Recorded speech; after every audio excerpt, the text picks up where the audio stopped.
Have you ever found yourself giving so much of your time, energy, and resources to others that you feel drained, unappreciated, or even resentful? In a world where generosity is celebrated, few people discuss the potential pitfalls of excessive giving. What happens when kindness, instead of filling your life with meaning, leaves you feeling empty and taken advantage of? The ancient Stoics, those masters of wisdom and self-control, warned about the dangers of letting kindness spiral into a self-sacrificial habit. They advocated for moderation, self-respect, and the courage to set boundaries, principles we often overlook when we're too focused on pleasing others.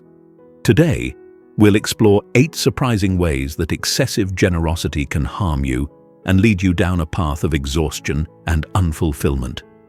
As you journey with us through each point, imagine yourself in the story of Alex, a kind-hearted person whose only wish was to help those around them.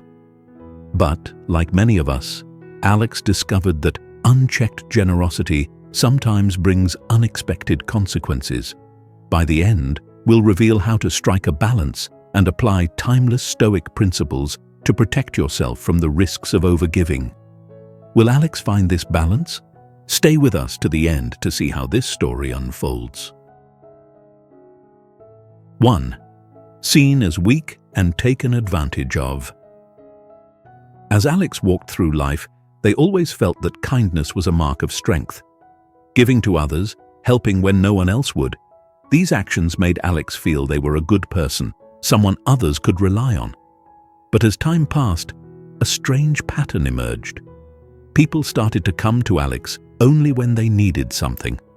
Friends and family began treating Alex like a tool, someone who would always say yes, no matter the personal cost. And soon, Alex felt less like a friend and more like a servant. How could this happen? In Stoicism, there is an emphasis on self-respect and knowing one's boundaries. Marcus Aurelius, the Stoic emperor, reminded himself to practice kindness with wisdom, not with a blind sense of duty. When kindness is given without boundaries, people may begin to perceive it as weakness. They see that Alex never says no, and that lack of limits leads others to assume that Alex is quite simply there to serve their needs. Imagine someone who never sets limits, who is always ready to give, even when they are too tired, busy, or drained. Such a person, like Alex, might believe they are acting out of kindness. Yet, when boundaries are absent, others may interpret this as a lack of self-respect. Friends start assuming that Alex will rearrange plans or cancel personal obligations to help them. Colleagues pass on extra work, knowing Alex will say, "I'll take care of it." This treatment, over time, erodes not only Alex's self-esteem, but also the respect others have for them. One day, Alex's close friend Mia called, asking for help with a project. Alex had already planned a quiet evening of rest. Yet, as usual, they couldn't refuse. When Alex arrived, tired and drained, they could feel a growing frustration.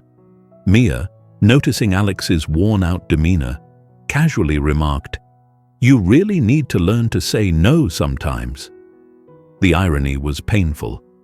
The very people Alex helped began to view them as someone incapable of standing up for themselves, someone weak. The help, instead of being appreciated, became expected, demanded even. Have you ever felt this way? Have people around you started expecting more than you initially offered, treating your kindness as something they deserve rather than something you chose to give? Stoicism teaches us that setting boundaries is not an act of selfishness.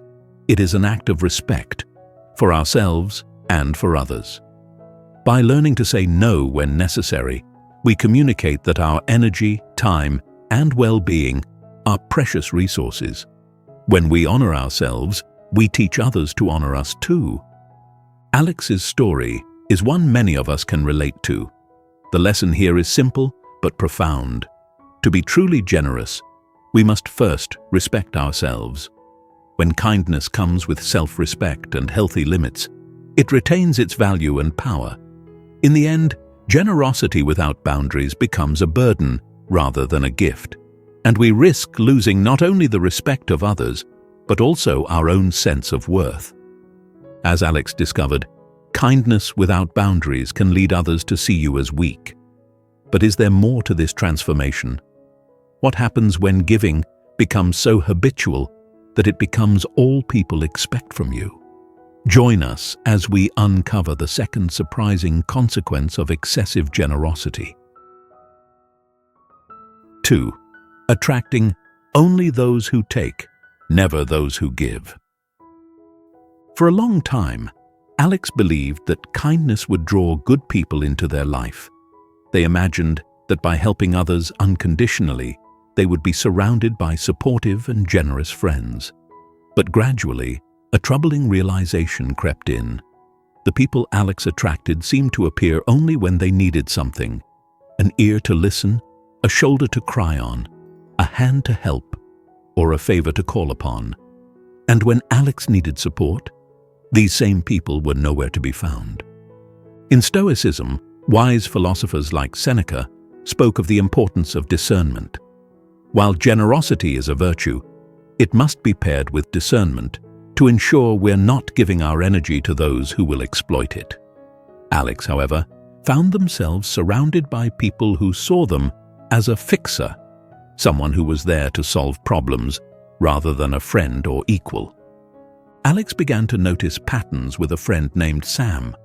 Sam was a constant source of need. There was always some crisis, some situation that required immediate help. Whether it was borrowing money, calling at odd hours, or leaning on Alex during personal difficulties, Sam always had demands but rarely reciprocated. For a while, Alex accepted this dynamic, telling themselves, "Helping others is what makes me a good person." But one day, Alex needed help moving to a new apartment. They called Sam, expecting him to show the same level of support. Sam's response was, "I'm too busy right now. Maybe you can ask someone else." How many of us have experienced something similar? Perhaps we believe that our giving nature will create deep reciprocal friendships, only to find that we're surrounded by those who need more than they give. It's in these moments that the Stoic principle of discernment becomes crucial. Without it, our generosity risks becoming a magnet for those who will take advantage, leaving us emotionally and physically drained. Alex's realization wasn't an easy one, but it brought a profound question to the forefront. Who am I attracting, and why? As Stoicism teaches, the energy we put into the world affects who enters our lives. If we give without boundaries, we may inadvertently attract those who only take. By learning to practice discernment, we create space for balanced mutual relationships, ones where we give, but also receive. With newfound insight, Alex decided to be more selective in their generosity. When Sam called yet again for another favor, Alex, though it was challenging, kindly declined. To Alex's surprise, Sam quickly distanced himself. Though painful at first, Alex found that by setting boundaries, they made space for people who valued them as a person rather than just as a source of help. This journey taught Alex an invaluable lesson. True generosity must be balanced with self-respect and the wisdom to see who is worth our time and energy. When we guard our energy carefully, we open the door for meaningful connections rather than draining ones. This lesson may not come easily, but as Alex discovered, it's one worth learning. Now, you may wonder, does setting boundaries mean we should stop helping others? Absolutely not. But it does mean recognizing the difference between genuine need and unbalanced dependence. What happens, though, when this constant giving begins to erode your sense of self and your own priorities? Join us in the next section as we explore how unchecked kindness can lead to the neglect of personal goals and values. 3. Neglecting your own priorities. As Alex continued their journey of understanding the hidden costs of generosity, they began to notice something else. In their effort to help others, Alex was neglecting their own priorities. Over time, their own goals, dreams, and even basic self-care took a back seat to the demands of others. But was this truly kindness? Or had Alex fallen into the habit of escaping their own life through the constant service of others? Stoicism places a high value on living in accordance with one's principles and personal duties. According to Epictetus, a Stoic philosopher, self-control and the fulfillment of personal responsibilities are essential for a balanced life. Without them, we risk losing our inner sense of purpose. Alex, however, found themselves constantly pulled away from their own path, sacrificing personal commitments and goals to help others achieve theirs. The shift began subtly. Alex would miss an evening workout because a friend needed advice. Soon, work deadlines were being delayed to accommodate family members. Even weekends, which Alex once spent working on a long-desired art project, were given over to helping others solve their problems. Slowly, Alex felt as though they were slipping further and further away from their own life and deeper into a web of responsibilities that weren't truly theirs.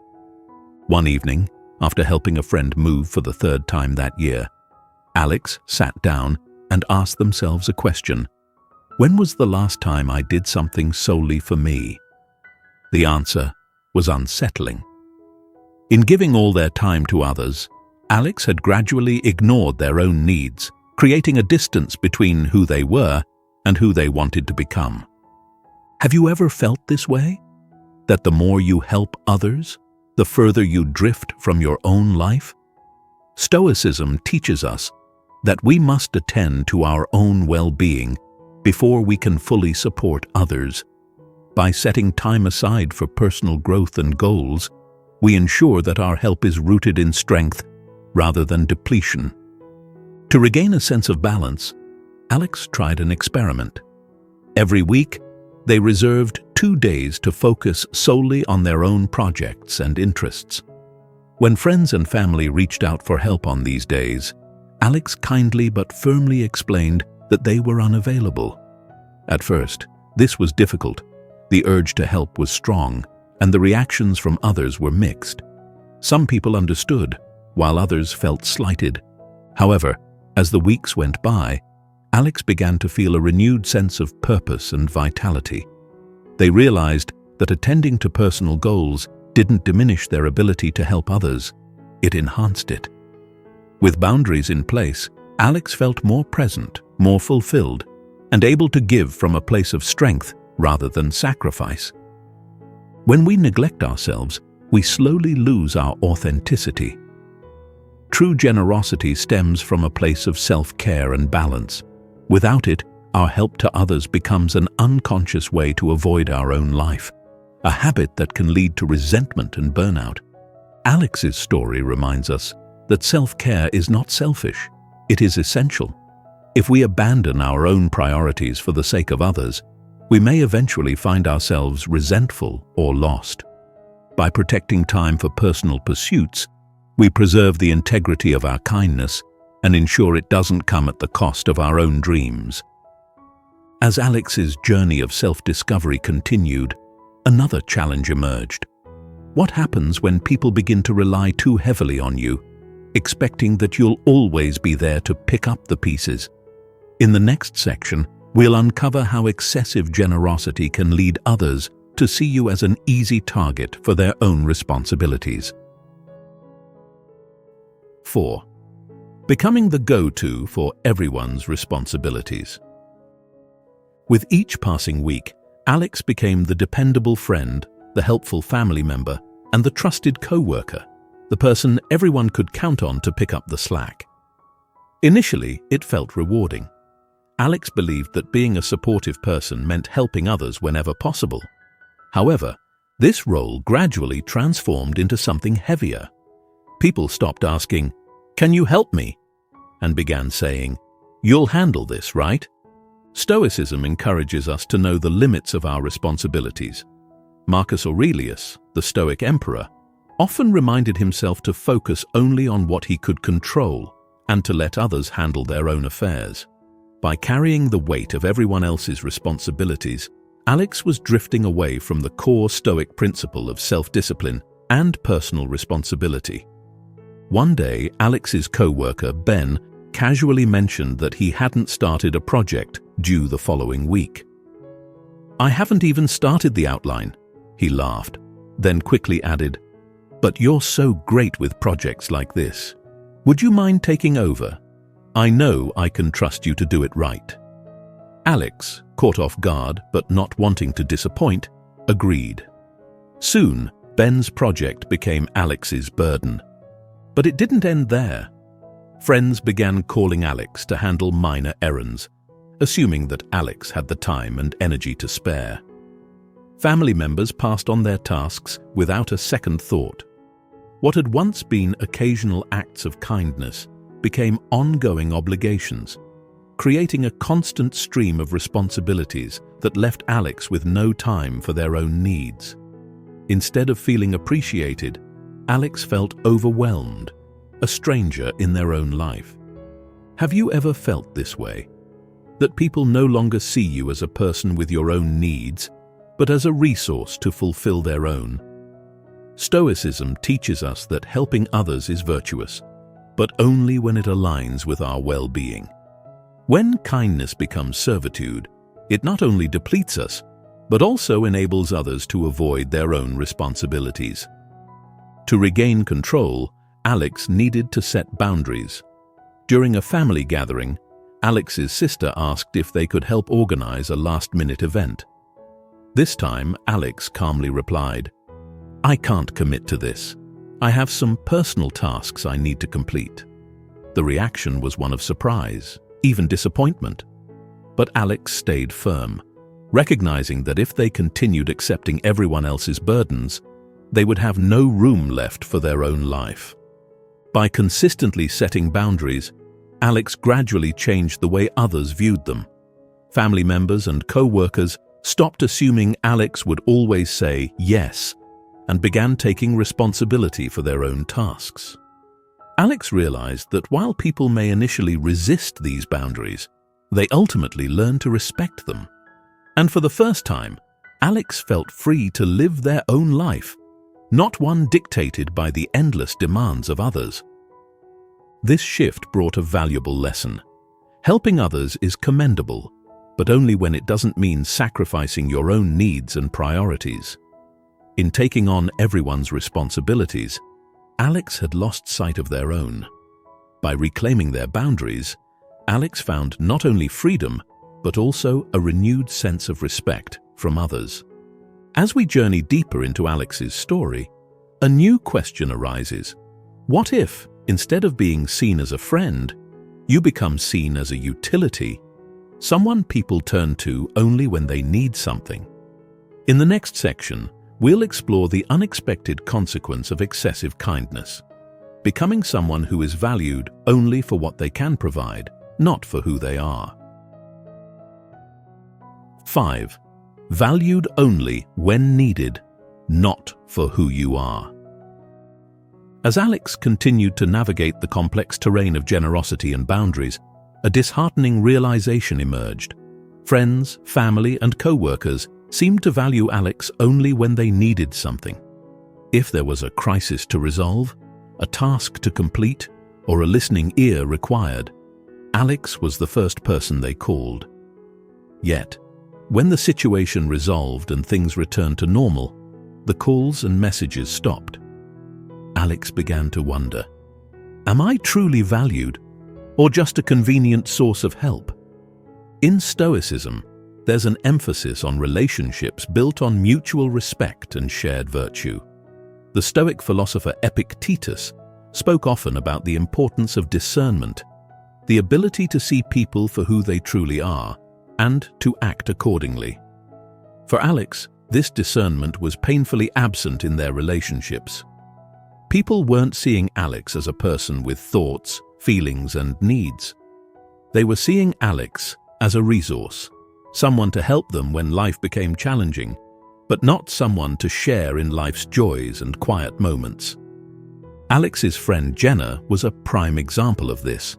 Whenever Jenna had a problem, A breakup, a bad day at work, an issue with family, she turned to Alex. Alex would listen for hours, offering advice, comfort, and sometimes even helping Jenna financially. However, on a rare occasion when Alex called Jenna to share their own struggles, Jenna seemed distracted, impatient, and uninterested. She cut the conversation short, saying, "You're strong. I'm sure you'll figure it out." The message was clear. Jenna valued Alex's strength when it benefited her, but didn't see Alex as someone who needed support in return. Have you ever felt like Alex, surrounded by people who only come around when they need something from you? Stoicism teaches us that true friendships are based on mutual respect and shared values, not on what one person can take from the other. When we give without discernment, we risk being surrounded by people who see us as useful rather than valuable. Alex struggled with this realization. They didn't want to believe that their kindness had led to shallow relationships. But, as they reflected on the friendships and connections in their life, a painful truth surfaced. Too many of these relationships were one-sided, where Alex gave and others took.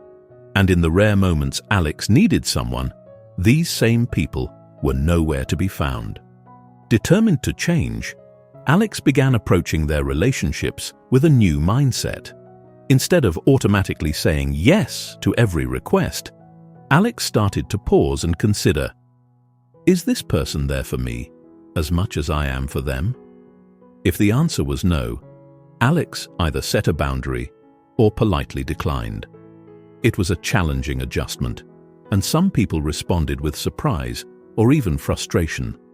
But over time, Alex found that those who genuinely cared remained, while those who saw Alex only as a helper drifted away.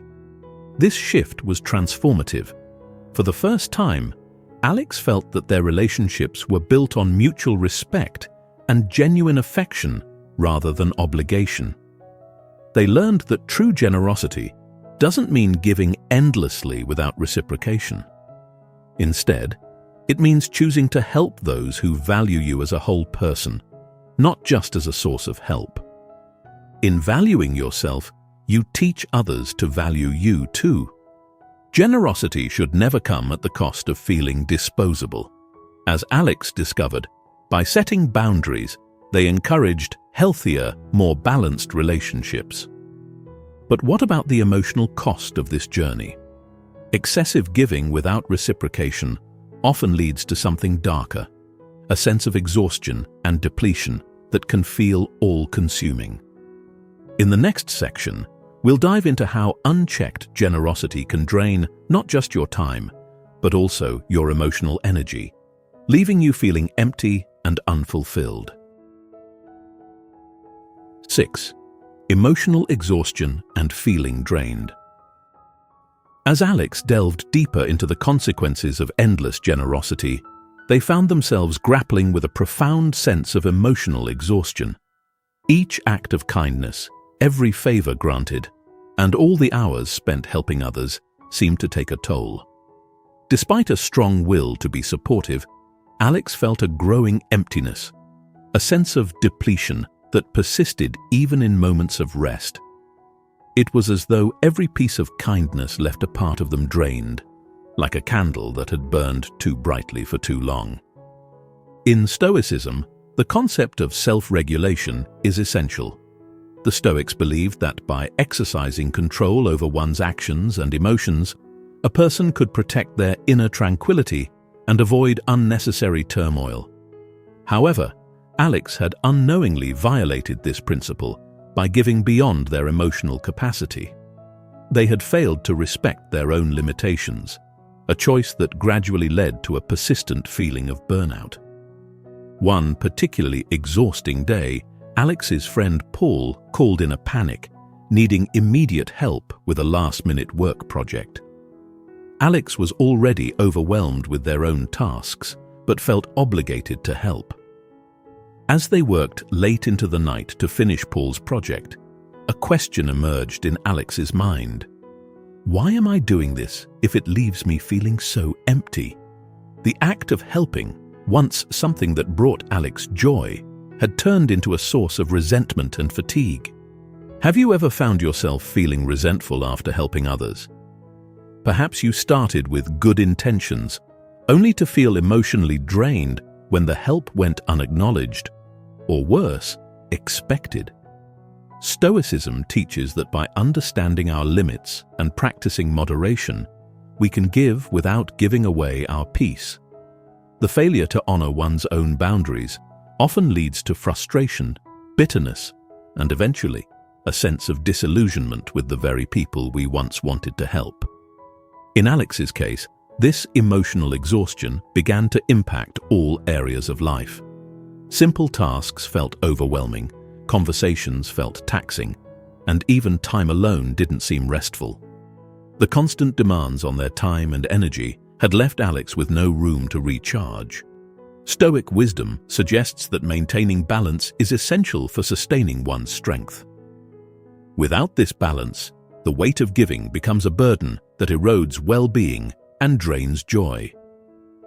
Determined to reclaim their emotional health, Alex decided to implement a few changes.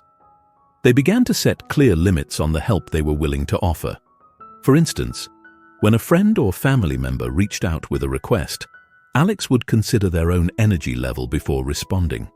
If they felt tired or overwhelmed, they would politely decline or suggest an alternative. This practice of emotional budgeting allowed Alex to offer support without sacrificing their own mental and emotional health. As Alex found, true generosity does not demand self-sacrifice. It is possible to help others while still protecting one's own peace of mind. By establishing boundaries, Alex could preserve their energy and offer kindness that felt genuine rather than obligatory. This shift marked a turning point. Alex began to feel more grounded, more at ease, and far less resentful. Their friendships grew stronger as those around them learned to respect Alex's time and energy. And while it was not always easy, Alex found that by honoring their own well-being, they could give more meaningfully and sustainably. But as Alex continued down this path, another realization came to light. The exhaustion that once drained their energy had a deeper root. In constantly giving to others, Alex had forgotten the value of taking time for themselves. In the next section, we'll explore how unchecked generosity can spiral into addictive patterns, creating a cycle that's difficult to break. 7. Falling into the trap of compulsive generosity. As Alex became more aware of the hidden costs of unrestrained giving, they noticed another disturbing pattern. Helping others, once a genuine and meaningful choice, had become almost automatic.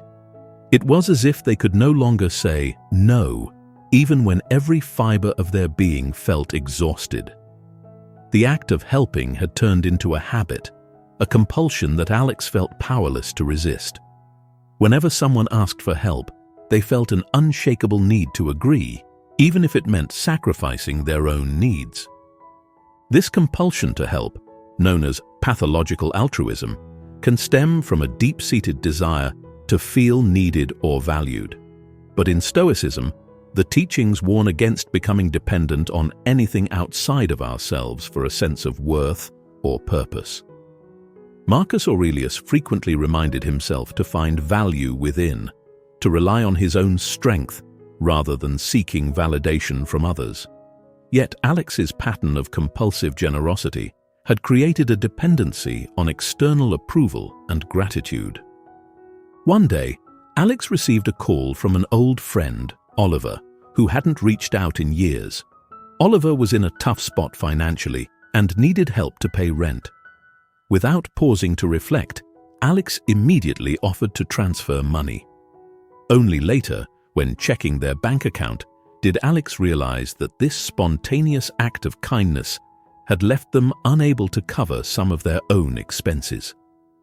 Alex felt a pang of anxiety, but also a strange satisfaction, as though this sacrifice somehow reaffirmed their worth. Why, Alex wondered, Did helping others feel like a compulsion rather than a choice? Have you ever found yourself feeling obligated to help, even at a cost to yourself? In Stoicism, the balance of moderation is key. The Stoics caution against letting any action or desire dominate us, as freedom lies in control over our impulses. When we lose this control, even something as noble as generosity can turn into a harmful pattern. Alex's compulsive generosity affected their mental well-being, finances, and relationships. They became so accustomed to giving that they couldn't recognize their own limits. Each time Alex said yes when they wanted to say no, their sense of self-respect eroded a little further. The need to help, once an expression of kindness, became a source of inner conflict and self-doubt.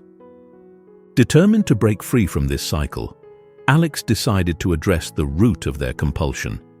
They started small, practicing saying no to minor requests. When a colleague asked Alex to cover their shift, Alex hesitated but eventually declined, explaining that they needed that time for personal commitments.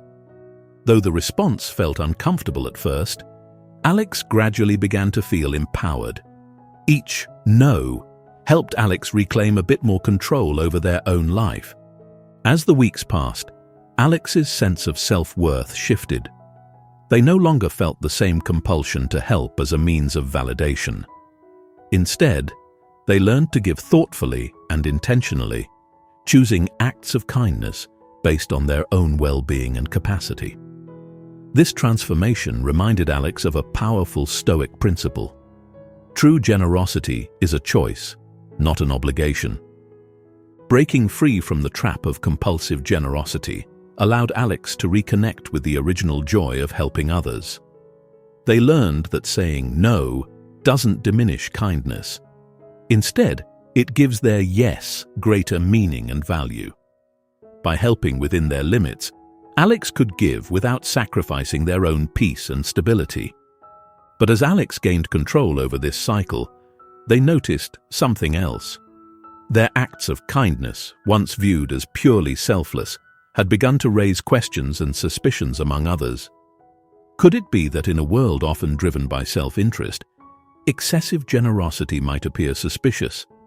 In the next section, we'll explore how even well-meaning kindness can be misinterpreted, leading others to doubt your intentions.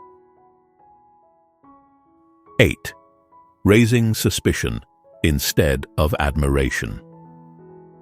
As Alex journeyed through the complexities of generosity and boundaries, a surprising and disheartening realization emerged. The kindness they had always shown, the willingness to help without expecting anything in return, was beginning to raise questions. People started to look at Alex's actions with suspicion rather than admiration. Instead of gratitude, they saw Alex as someone who was too good to be true. This response puzzled Alex deeply. Was it so unusual to be generous without an agenda?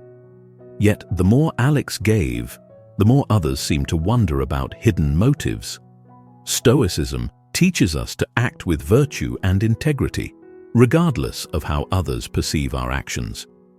Marcus Aurelius wrote that one should live in harmony with their principles, focusing on right action rather than the opinions of others. But in Alex's case, this Stoic ideal was put to the test as people began questioning the sincerity behind their kindness. One day, a neighbor, Lisa, asked for Alex's help moving some heavy furniture. Alex gladly agreed, spending the entire afternoon lifting and organizing. A few days later, when they met by chance, Lisa hesitated before mentioning, "I was talking with some friends, and they wondered why you're always so willing to help. It's almost too nice." Her tone suggested a doubt that Alex hadn't anticipated. Alex's heart sank. What they had considered simple acts of kindness were now viewed with skepticism. Could it be that in a world where self-interest often takes precedence, pure generosity seems suspicious? Stoic wisdom reminds us that when we act from a place of true virtue, we should not concern ourselves with others' opinions. Yet, Alex found it challenging to ignore the doubts swirling around them. They began to wonder if their actions, instead of creating connections, were alienating them from others. Have you ever felt that your genuine kindness was misinterpreted or questioned? In Stoicism, we are encouraged to maintain a steady course, staying true to our values even when misunderstood. But for Alex, this misunderstanding led to an uncomfortable isolation.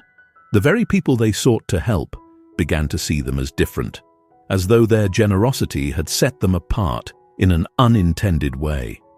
Reflecting on this experience, Alex considered changing their approach. Rather than offering help immediately, they chose to wait for genuine requests, giving only when they felt it was needed. This subtle shift allowed Alex to demonstrate kindness without overwhelming others, letting their actions speak naturally, rather than creating an impression of too much. Over time, Alex found that by practicing moderation, they could be both generous and approachable without raising eyebrows. This experience taught Alex a final valuable lesson. True kindness does not seek validation or admiration. It seeks only to be sincere. By aligning with the Stoic principle of virtue for its own sake, Alex found peace in knowing that their intentions were pure, even if others misunderstood. In the end, Alex realized that generosity must be balanced, not only for personal well-being, but to prevent unintended misunderstandings. Too much kindness, without limits or boundaries, can lead to emotional exhaustion, attract people who only take, and even create suspicion. But when generosity is practiced mindfully, it becomes a powerful and sustainable force for good. Alex's journey reminds us that while kindness and generosity are virtues, they must be balanced with self-respect and discernment. Stoicism teaches us that true generosity does not demand self-sacrifice, but rather a conscious choice to give while preserving our own peace and stability. In following the Stoic path, we find that helping others need not drain us. Instead, it can uplift us when done with wisdom and moderation. If you've ever felt drained by your kindness, or wondered about the balance between giving and preserving your well-being, Alex's story offers a valuable lesson. Generosity is most powerful when it stems from a place of self-respect and inner strength. So, what are your thoughts? Have you ever struggled with balancing kindness and personal boundaries? Let us know in the comments below, and if this video has helped you reflect on your own journey, give it a thumbs up. Don't forget to subscribe for more insights into Stoicism and the art of living a balanced life. Thank you for watching, and may your kindness always be rooted in strength and clarity.